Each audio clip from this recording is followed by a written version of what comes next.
காலை வணக்கம். தினம் ஒரு திருக்குறளை பற்றி சிந்தனை பண்ணிகிட்டு இருக்கோம். அந்த வகையில் இன்றைக்கான அதிகாரம் நடுவு நிலைமை. தகுதி என ஒன்று நன்றே பகுதியால் பார்ப்பட்டு ஒழுகப் பெறின். இந்த குறளுக்கான பொருள் என்னன்னு பார்க்கலாமா? சிக்கலின் ஒவ்வொரு பகுதியையும் ஆராய்ந்து வழங்கும் போதுதான் நடுநிலை சிறப்பாக அமையும். செப்பம் உடையவர் ஆக்கம் சிதைவின்றி எச்சத்திற்கும் கோமாப்பு உடைத்து. இந்த குறளுக்கான பொருள் என்னன்னு பார்க்கலாமா? நேர்மை மற்றும் நடுநிலைமை தவறாமல் நடப்பவரின் செல்வம் அவருக்கு மட்டுமின்றி அவருடைய சந்ததியினருக்கும் அழியாமல் சென்று சேரும். நன்றே தரினும் நடுவிக்கந்தாம் ஆக்கத்தை அன்றே ஒழிய விடல். இந்த குறளுக்கான பொருள் என்னன்னு பார்க்கலாமா? நேர்மையற்ற வழியில் வரும் செல்வம் இப்போது நன்மையை தருவதாக தெரிந்தாலும் பிற்காலத்தில் அது தீமையைத்தான் உண்டாக்கும். எனவே அதை அப்பொழுதே கைவிட வேண்டும். தக்கார் தகவிலர் என்பது அவரவர் எச்சத்தார் காணப்படும். இந்த குறளுக்கான பொருள் என்னன்னு பார்க்கலாமா? ஒருவர் நல்ல தகுதிகள் உடையவரா இல்லையா என்பது அவர் சேமித்த புகழும் பழியும் உணர்த்திவிடும். கேடும் பெருக்கமும் இல்லல்ல நெஞ்சத்து கோடாமை சான்றோர் கனி. இந்த குறளுக்கான பொருள் என்னன்னு பார்க்கலாமா? வாழ்வும் தாழ்வும் வாழ்க்கையில் வரக்கூடியவைதான். ஆனால் நடுநிலைமை தவறாமல் வாழ்வதே சான்றோருக்கு அழகு.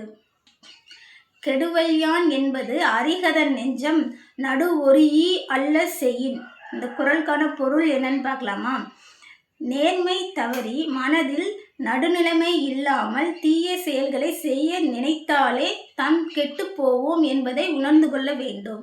கெடுவாக வையாது உலகம் நடுவாக நன்றிக்கண் தங்கியான் தாழ்வு. இந்த குறளுக்கான பொருள் என்னன்னு பார்க்கலாமா? நீதியும் நேர்மையும் தவறாமல் வாழ்கிறவர்கள் வறுமையில் இருந்தாலும் அவர்கள் உயர்ந்தவர்களாகவே மதிக்கப்படுவார்கள்.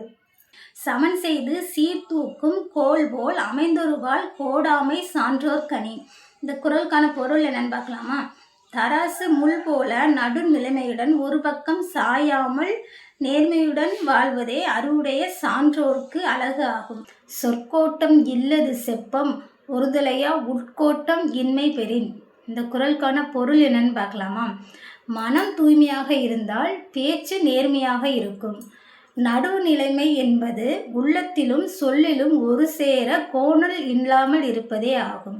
வாணிகம் செய்வார்க்கு வாணிகம் பேணி பிறவும் தமப்போர் செய்யின். இந்த குறளுக்கான பொருள் என்னன்னு பார்க்கலாமா? வியாபாரம் செய்பவர்கள் பிறர்க்கு வழங்கும் பொருளை எடை குறையாமலும் தாம் ஒரு பொருளை வாங்கும்போது எவ்வளவு தரமாக இருக்கிறது என்று நாம் பார்த்துதான் வாங்குவோம். அதே போல அவர்களுக்கும் தரமான பொருளை வழங்குவதே சிறந்த வணிகம் ஆகும். இன்றைக்கான அதிகாரம் அடக்கம் உடைமை. அடக்கம் அமரருள் உயிக்கும் அடங்காமை ஆறிருள் உய்த்துவிடும். இந்த குறளுக்கான பொருள் என்னன்னு பார்க்கலாமா? அடக்கம் தெய்வத்தன்மை தரும், அடங்காமை மீளா இருளில் நம்மை தள்ளிவிடும். காக்க பொருள அடக்கத்தை ஆக்கம் அதனினும் மூங்கில்லை உயிர்க்கு. இந்த குறளுக்கான பொருள் என்னன்னு பார்க்கலாமா? ஒருவருக்கு சிறந்த செல்வமே அடக்கம்தான். அதனால் அதனை சிறப்பாக போற்றி பாதுகாக்க வேண்டும். செறிவறிந்து சீர்மை பயக்கும் அறிவறிந்து ஆற்றின் அடங்கப் பெறின். இந்த குறளுக்கான பொருள் என்னன்னு பார்க்கலாமா? அறிவில் மேம்பட்டு அடக்கத்துடன் வாழ்ந்தால் நிறைந்த புகழும் பெருமையும் வந்து சேரும். நிலையின் திரியாது அடங்கியான் தோற்றம் மலையினும் ஆனப் பெரிது. இந்த குறளுக்கான பொருள் என்னன்னு பார்க்கலாமா? தன் நிலையிலிருந்து தாழ்ந்து விடாமல் அடக்கத்துடன் வாழ்பவனின் பெருமை அசையாத மலையின் உயரத்தை விட மிக உயர்ந்தது ஆகும். எல்லாருக்கும் நன்றாம் பணிதல் அவர்களும் செல்வர்க்கே செல்வம் தகைத்து. இந்த குறளுக்கான பொருள் என்னன்னு பார்க்கலாமா? பணிவு என்பது எல்லோருக்கும் ஒரு சிறந்த பண்பாகும். அதிலும் செல்வம் உடையவருக்கு அது மேலும் ஒரு செல்வமாக அமையும். ஒருமையில் ஆமை போல் ஐந்தடக்கல் ஆற்றின் எளிமையும் ஏமாப்பு உடைத்து. இந்த குறளுக்கான பொருள் என்னன்னு பார்க்கலாமா? ஆமை தனக்கு துன்பம் நேரும் காலத்தில் தன் ஐம்புலன்களையும் தனது ஓட்டுக்குள் அடக்கி பாதுகாத்து கொள்ளும். அதுபோல நாமும் நம் ஐம்புலன்களையும் அடக்கி வாழ்ந்தால் 7 தலைமுறைக்கு பாதுகாப்பாக அமையும்.